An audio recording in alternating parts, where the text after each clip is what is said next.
Hello mga kasaging, naatay suruyon karon sa ka-area diri sa kilid sa Marsman Pud ni atong amigo nga managing pod. Kini nga area dati Panamahan area tapos gitamnan o Cardaba. Atong tanawon ni sa isa gyud sa niya pag-style ang iyang pagtanom para makatun pud ta sa mga gustong magtanom diha. Muni ang bagong area ni Busnik. Tanawon niyo, tininduta ba ang tubo. Pag 3 weeks pa ni gikan sa pagtanom pa ni. Kanya atong tanawon nga ang Cardaba na askilid, no? Tarawa sa mga gustong magtanom diha, pwede ra gyud kayo palataon ang kining Cardaba na skilid.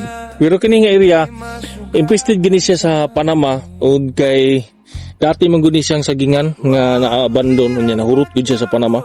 After 1 year gibalikan og saging pero gitamnan nila og Cardaba karon gikuha ang Cardaba gipulihan na pud og bag-ong mo ni siya karon dinhi. Asperto Azul ni siya sakop sa Barangay Tibalog, boundary sa Kinamayan. Now, planting distance. Pwede lagyo ba? Murag 2.5 ba siguro eh? Kana. Pero dire sa pikas sa tanaw. Ayan. Mga bato no? Muna nagkanindutan ni mga bunbun ani ba? Kupuwag yuta gitu eh.